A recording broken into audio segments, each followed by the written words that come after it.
Hey y'all, it's another Gettin Real with Ashleydawn, and I want to get real about something that's very special to me, and that is the greatest man that I've ever known, my daddy. I want to tell you about him because he's a really, really amazing man. There's a podcast that I like to listen to, and it's called So Tell Me About Your Father. And I love when people celebrate their dads. I wanted to come here because this is a park that my dad took me to as a little girl, and we would come fishing here, and we would come canoeing and kayaking, and it was just a really, really special place. We came to the farmers markets, and the office where he got some treatments is across the way, and so he would go to get his treatments, and afterwards we would come over here, and so it's a really special place. It reminds me of him. And the podcast really, I was thinking, like, the other day, I'm a preschool teacher, and so I was teaching my kids, and Father's Day is always really, really hard for me because it was always my favorite. My dad's birthday and Father's Day, my two favorite days of the whole year. And so I wasn't dreading it, but I do, crafts for my kids, and we do things for their dads, and we do cards. And every year when my kids would do cards for their dads, I would do a card, for my dad. And I hadn't done that in about 3 years. And it had just been too hard. And I didn't have my dad to give it to. And so I figured, what's the point? Well, this week I decided I still hear my dad whisper to me. I still hear his voice. I still feel him holding me and hugging me and loving me and singing over me. And so I was going to make him a card. And so I did, to my daddy and very best friend. And I wrote a little letter to him, and I always write God mark on all my cards, like Hallmark. But that was kind of my thing that I did as a kid. But I made a card for my daddy for the first time in 3 years. And then I read it to him. I told him how much I loved him, how special he is to me, how much I miss him, how much I wish he was here. I wish I could talk to him. I wish I could go fishing with him. I wish I could spend time with him. I wish I could just sit and listen to his wisdom. He's so wise, and he just knew everything about everything. And so I was just really going through a lot and thinking, like, I want to honor my dad. And I always do. I always do a huge tribute on my Facebook or my Instagram. And I always really try to go out of my way to make it special for him. Because he made every day of my life special. And one of my friends a couple years ago got me this watch, and it's a picture of me and my daddy, and on the back it says always be your little girl, and it's broken and it doesn't tell time, and I kind of like it that way, because every second that passes is another second that I don't have my dad here with me, and it's hard, and it sucks, man. Grief sucks sometimes. And, people say, oh, it's been 3 years. Like, you should be over it by now. Really? You should be over it? So if I cut your arm off, you're going to be over it in 3 years? No. Every time you go to use your arm, you're going to be reminded it's not there anymore. Every time you look at yourself, you're going to be reminded you're different. Your life has changed. There's a part of you missing. Well, friends, there's a part of me missing. And every day of my life until I go to heaven, that part of me is always going to be missing. It's my dad. It's my best friend, and different people grieve different ways because different people have different relationships. Some people are grieving because they didn't have a relationship. Some people are grieving of the relationship that they missed out on. I'm grieving of the relationship that I actually had. Me and my dad spent every day together. He said good morning to me every morning. He prayed over me before I went to work. He'd wipe my windows. He'd check my oil. He'd check my tire pressure. And he always taught me to do the same. And every night before bed, he'd knock on my door and say, Ash, I love you. Can I pray with you? And he'd kiss me on my forehead. And he'd hold me and hug me and tell me how beautiful I was. when I went through some of the hardest times in my life, he just told me and speak God's word over me. My dad was the most amazing man in the world. And you may be thinking, man, he must have been a really perfect man. No, actually, he was an awful man by his own admission.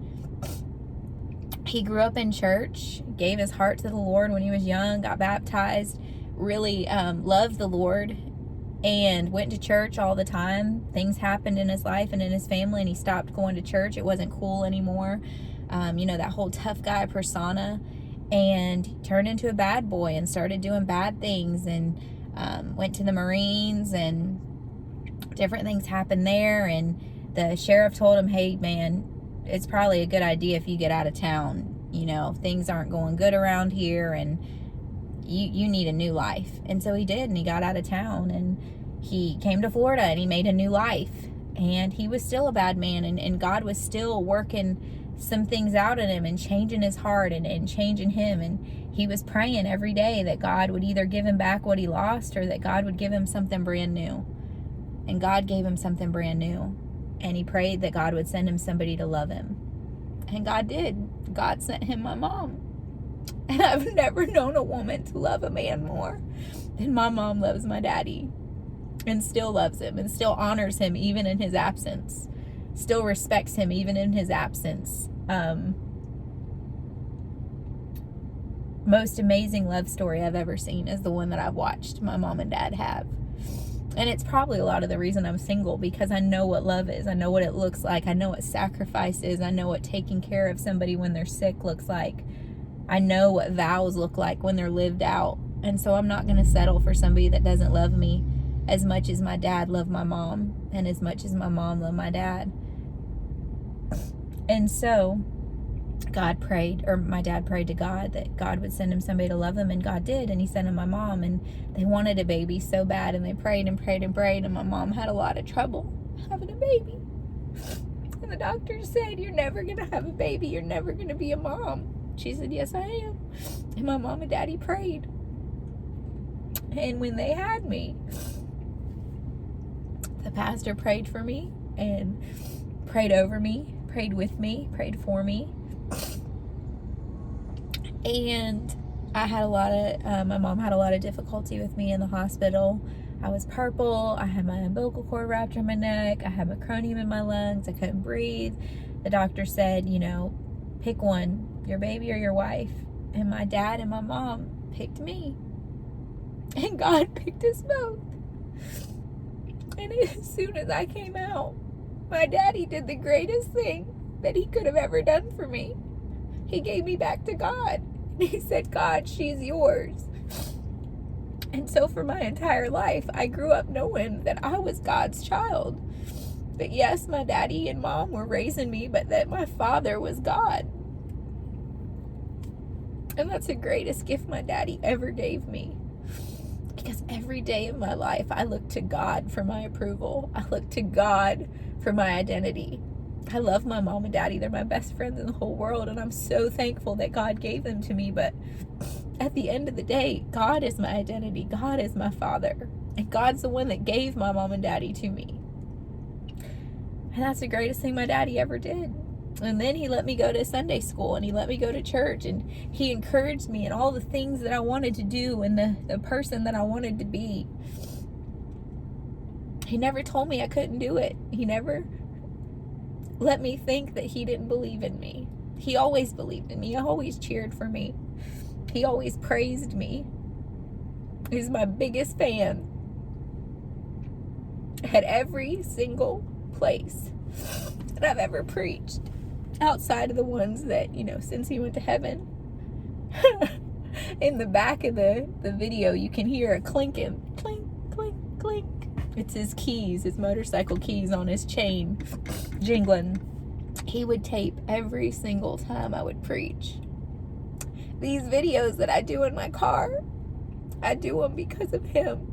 I do them because he encouraged me. Because he always told me that I had a gift, and he wanted me to use it. He always told me how special I was, and he wanted me to use what God gave me. And so I do these videos for him. At the end, when I go, That was our thing that we did. Some of y'all didn't know that, but that's why I do that. I look in the mirror and I see him looking back at me. I go to do things and I hear his voice. I hear his whisper. He's all around me. He's everywhere I go. And people say, well, how? When you're that close to somebody, listen, we could look at each other and know what each other was thinking. That's how close we were. He's the greatest daddy in the whole world.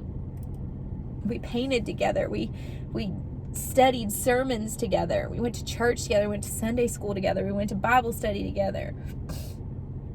We went to yard sales and thrifting, and we did everything together.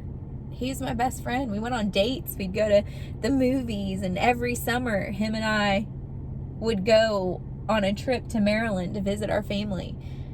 And it was special. It was just us. And my mom really sacrificed a lot, because I'm sure a lot of the things that we did and a lot of the places that we went, she wanted to go. But she knew how important a father and daughter relationship was, because she didn't really have one growing up. And she always prayed that her daughter would have the relationship with her father, with my dad, that she never had with hers. And so she sacrificed going places and doing things so that I could have the relationship that I had and have with my daddy. And I don't forget that. I don't forget that she sat out of a lot of fun things and a lot of fun trips so me and my daddy could make memories, just the two of us. It was a labor of love. And she did that for me and my daddy. I'm so grateful. I'm so grateful for every lesson that he taught me. I'm grateful that he taught me how to love people. Not for the color of their skin or the kind of car they drove or the kind of job they had, but for who God created them to be. My daddy was one of the least judgmental people in the entire world. He treated everybody the same. He didn't care if you were a CEO or you scrubbed toilets for a living. He treated everybody with respect. He loved everybody. I've never known a man that loved people more. And the funny thing was, he's a tough, mean biker. He's a professional boxer. He's a mean-looking dude. I remember in high school, all the guys would be like, I ain't dating you, Ashleydawn. I'll have to answer to your dad. Like, and you're a little too feisty. You're a little too sassy. Like, I don't think I can handle you. And they were right. They couldn't handle me. But my daddy's an intimidating man. My little boyfriend in middle school was over at my house one day, and my daddy wasn't having it. And he drove him home, and he threatened to kill him. And my little middle school boyfriend said, listen, I can't date you no more. Your daddy, threatened to feed me to the alligators. This ain't gonna work. He was an intimidating man, but he had the biggest heart, man. He would do anything for the people that he loved. And he didn't judge anybody. He had friends that were prostitutes. He had friends that were drug dealers. He had friends that were atheists, agnostics. He had people that were Satan worshipers that were his friends. And he was an outspoken man of God. He brought his Bible everywhere with him. And he didn't hit people over the head. He didn't preach, people and tell them they were going to hell. He just loved people. He just loved people like Jesus. And he was funny. Oh my gosh. He was so funny. He's always making little jokes and being silly. He loved doing karaoke. We would karaoke all the time, and he'd dress up, and man, he was a riot. It was so fun. And he was shy, and he wouldn't really talk to a lot of people unless you knew him. But once you knew him, man, you were opened up to a treasure box. His stories that he would tell were so rich and so deep. He had a depth to him, man, deeper than the ocean. You look into his eyes and you just see God's love. He loved animals. Oh my goodness. He rescued, I don't even know how many animals. Like Crow, he had Crow on speed dial. That's the rehabilitation center. He was constantly calling, taking hooks out of turtles and stopping at the side of the road to help animals cross. And he had a hawk living in our house at one time because its wing was hurt, and he was nursing it back to health. He had squirrels. I mean, he just loved animals. He couldn't stand to see anything hurting. He loved dogs, and he'd take me to the bus stop, and dogs would just follow him home, and he'd be like, can we keep him? And Mom was like, no, we can't keep him, stop, no, we can't. He just loved animals, and he loved kids. Man, he would tell stories to kids. And I was a preschool teacher, and I'd have all these ideas.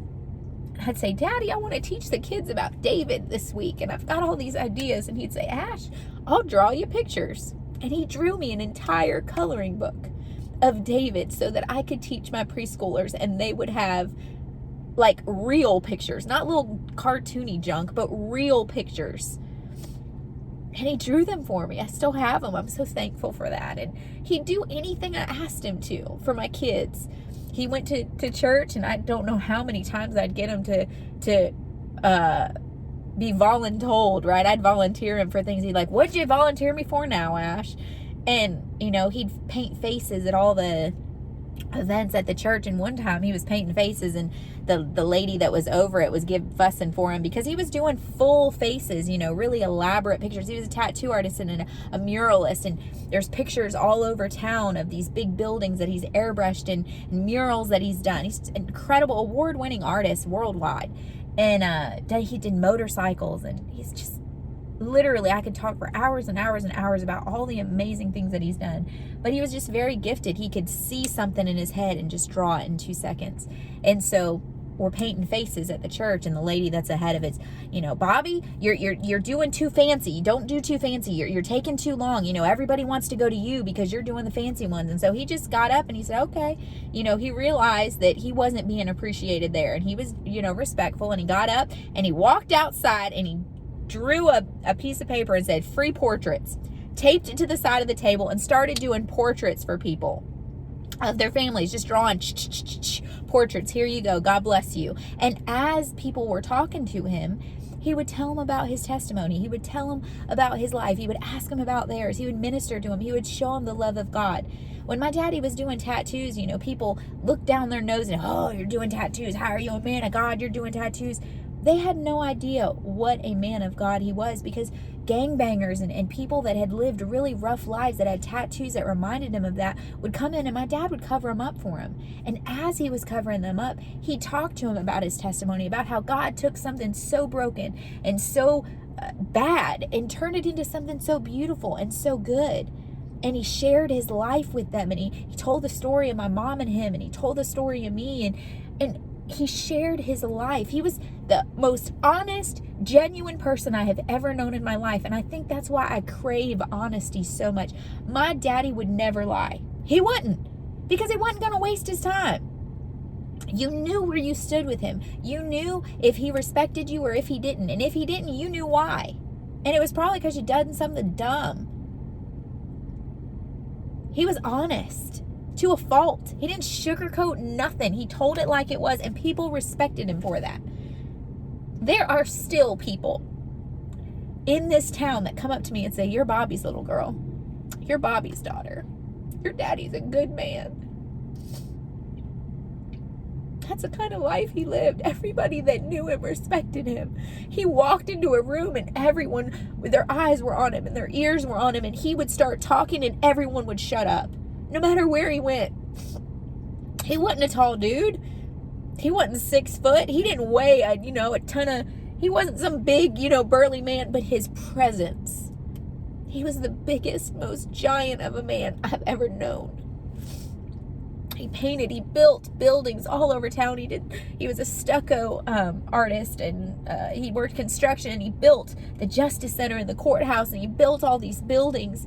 And then he painted them. He was a professional painter, and so he painted all these different buildings, and he painted, he pinstriped old race cars, and we went to car shows together, and we used to talk about starting a mechanic shop and restoring old cars, and we did. My first car, a 1978 Chevy Nova, my baby, we restored it together. That was our project, and until a couple years ago, I had to sell it, and I miss that car. I miss the memories we made in it. Me and my daddy used to build motorcycles together. He'd build them, and I'd talk to him while he was building them and ask him a million questions. And then he'd airbrush them. And a lot of the motorcycle ministries in town, and a lot of the non-ministries, the motorcycle gangs and motorcycle clubs, they respected him. At his celebration of life, there was one of everybody. One of every color, one of every size, one of every type, one of everybody. He didn't care who you were. He didn't care what you did. He cared that you were a child of God. Whether you knew it, whether you believed it or not, he just loved everybody. I miss his hands. His hands were just like rocks. They were so big. And I'd hold his hand. Even when I was 30, I didn't care. I'd hold his hand and we'd walk somewhere. People were like, you hold your daddy's hand? Yes, I do. You take your dad out on dates? Yes, I do. My daddy was the greatest man that I've ever known. He showed me how loved I was every day of my life. I never questioned if I was loved. I never questioned if I was special. I haven't settled for things because he taught me that I didn't have to. I've watched him give the shirt off of his back to a homeless person. I've watched him go through his closet and give the last things that he had. Listen, this man, he didn't have no money because he gave everything away. And he didn't care about money. He didn't care about name brands. He didn't care about that stuff. We didn't do gifts like everybody else did gifts. We made each other stuff. He'd paint me pictures. Every time I'd fly to go speak or fly to go travel, I worked in country radio a lot. He'd take me to the airport and he'd watch me. He'd walk as far as he could and he'd watch me all the way down. And he'd blow kisses to me. And I'd blow a kiss to him. And he'd put it in his pocket.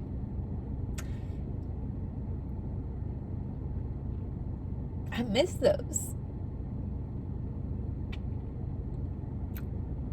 And every time I'd come back, he'd be there with a big sign saying, "Welcome home, Ash." I always cried at the airport anytime I left him and anytime I came back, because I never took 1 second with him for granted. And people used to always tell me, "Ashleydawn, why do you cry every time you leave your dad?" I said, because I know how special it is to have him. And I'm so thankful that I did. I'm so thankful that he knew how much I loved him because I showed him every day. My mom knows how much I love her because I show her every day. I'm not waiting to show somebody that I love them. I'm showing them that I love them today. I'm going to bankrupt myself because I want them to know that I spent every second that I had on earth showing them how much I love them. One of the greatest things that I've ever seen is the love that my dad has laid down his life for my mom. Growing up, we had a lot of money troubles. And they'd argue sometimes about bills. But he'd just get another job. He'd just hustle his way to make sure bills were paid. If he had something laying around that he didn't need, he'd sell it. He'd make sure that my mom didn't go without, that I didn't go without. In 1993, a tornado picked him up. He was airbrushing a billboard. Slammed him down. 1 foot went on the concrete, 1 foot went in the sand. He was in traction for months. The doctor said he'd never walk again. He had a family to take care of. He had a family to support. So when he was healed enough, he got up out of that traction and he had little knee pads. And this man that the doctor said should have been bedridden was on his knees airbrushing cars and buildings to make sure that his family had what they needed. There wasn't a lazy bone in his body. He was the hardest working man I've ever seen in my life. I've watched him literally work 24 hours straight. I'm not making that up. He did whatever was necessary to provide for his family. Physically, emotionally, mentally, spiritually. I never went to my dad and left empty-handed. I never went to my dad and wasn't met with a hug and a kiss, or an encouraging word, or a scripture. My dad became a pastor and taught other people about Jesus. That was a prayer I had as a little girl. God gave me a vision when I was 8 years old of my daddy preaching to bikers. And I came home and I told my daddy that vision. And he said, Ash, I believe anything could happen. And it did. He never told me my visions were crazy. When God would speak things to me, he never told me I was crazy. He always believed me. And he always encouraged me to seek God more and to chase God more. He's the greatest man that I have ever met, that I have ever had the pleasure to know. The wisdom that he had.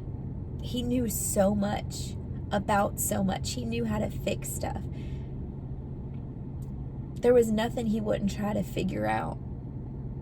I watched him build motorcycles from scratch. That ain't easy to do. I watched him rebuild his airbrush guns. They'd break and he'd take parts of different ones and put them together.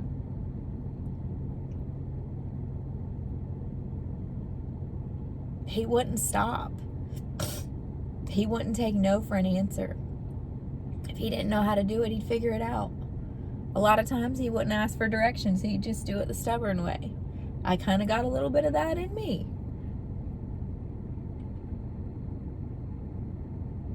When he had friends, he was a friend. He showed up for his friends. He didn't talk bad about them. I can't tell you how many friends he had that me and Mom would be like, Bobby? My mom would say that. I wouldn't. I'd say Daddy.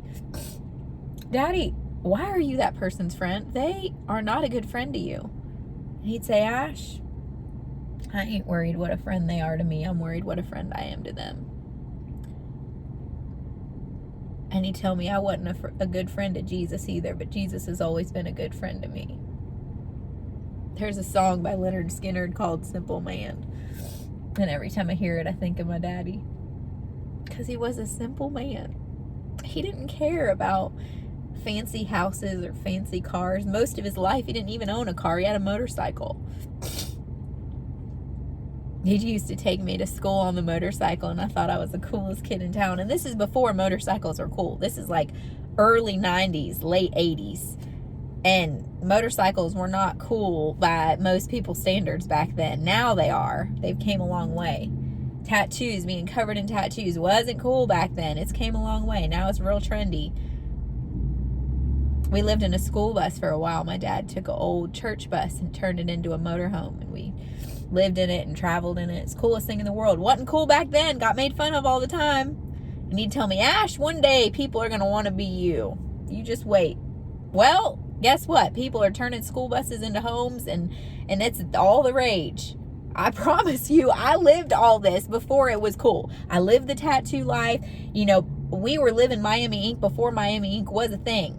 My dad built a tattoo shop and worked there 24 hours a day trying to make it work. And I lived that life before it was cool. I lived the tattoo bus life before it was cool. I lived all these different things. My dad gave me such a colorful childhood.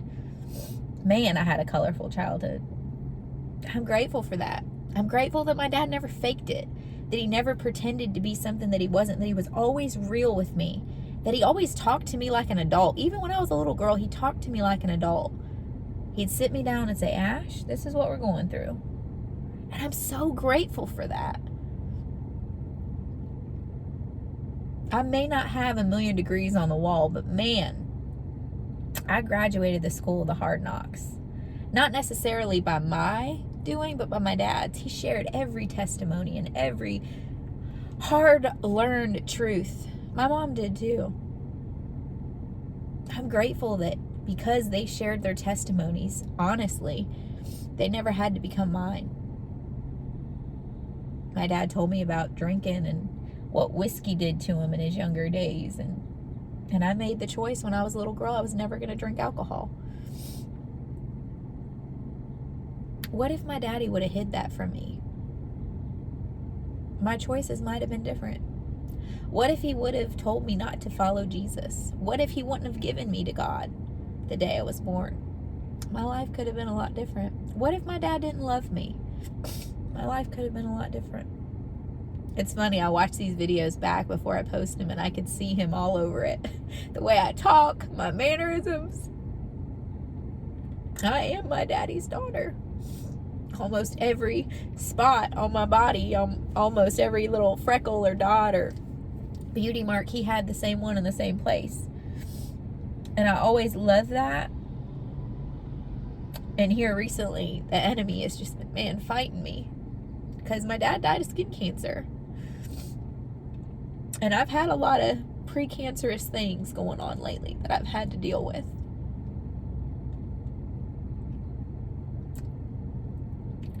And I look back and I say, you know what? God has a purpose and a plan for me. Why do I say that? Because my daddy taught me that. My daddy taught me that. You know, even when he was struggling in pain every day, he was still preaching. He never gave up his faith in God. He finished his race. I'm so proud of him. I'm so proud to be his little girl. I'm so proud to wear his last name. It's an honor to be his daughter. No, he didn't leave me with a bunch of money. He actually didn't leave me with any money. There's no inheritance. There's no money. But man, the wealth of love that I have from him, the inheritance of honor and respect that I have from him, it's greater than all the money in the world. I'm so grateful to be Bobby's daughter. I'm so grateful when I go somewhere and they say, hey, I knew your daddy. I say, yeah, you're pretty lucky then, because he's a great man. He had a heart for people that I've never seen in anybody. It broke his heart to see people hurting, to see people living lives that were destructive. It truly broke his heart. He'd lay awake at night praying for people. And not big fancy prayers, just simple prayers. He's a simple man. He told it like it was. When I was a little girl, he would, anytime I was sick, he would pray that God would take my sickness and give it to him. And every time it happened, I'd be sick for, I don't know, a couple minutes. And he'd hold me and he'd pray, God, give me what she has so she don't have to have it. And he'd get sick and I'd be fine.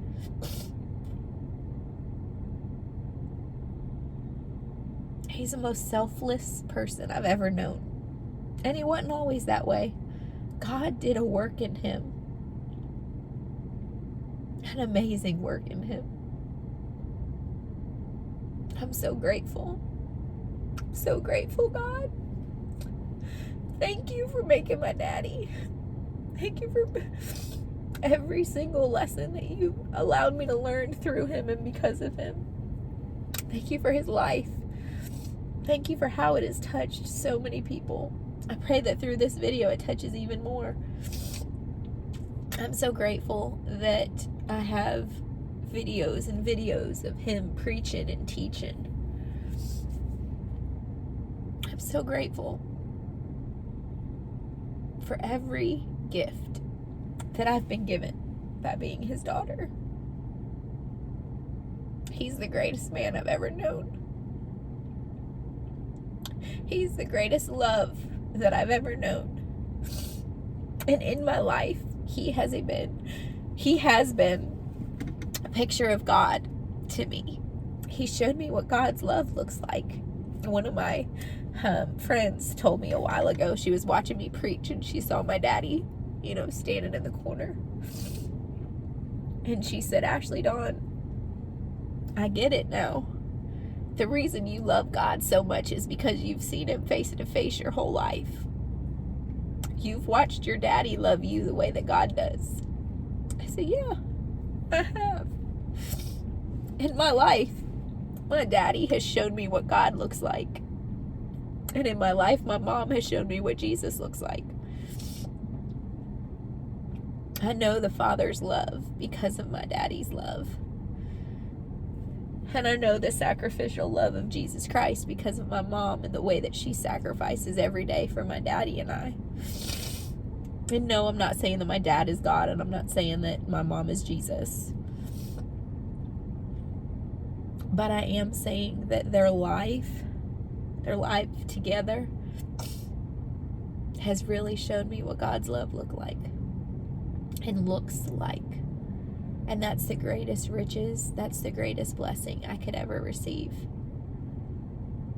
Today's Father's Day, and I wanted to make this video for my daddy, for both of my daddies, for God and for Bobby. I want him to know how much I love him, and I want everybody else to know it too.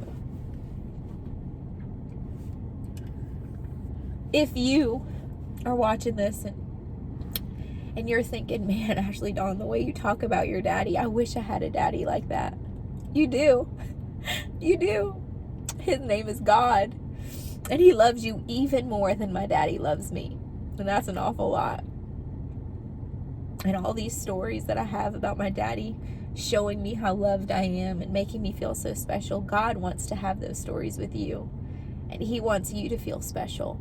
He wants you to spend time with him and go on dates with him, and he wants to sing over you. He wrote you a whole book of love letters called the Holy Bible. The more that you read it, the more that you'll see how loved you really are. You do have a dad who loves you. You have the best dad in the whole world, who literally sent his one and only son to die on a cross so that you wouldn't have to forgive you of every sin that you ever thought of, ever did, or ever will do. His love for you is that big and that wide and that deep. He loves you more than anything in the world. And I know that today, on Father's Day, it's hard.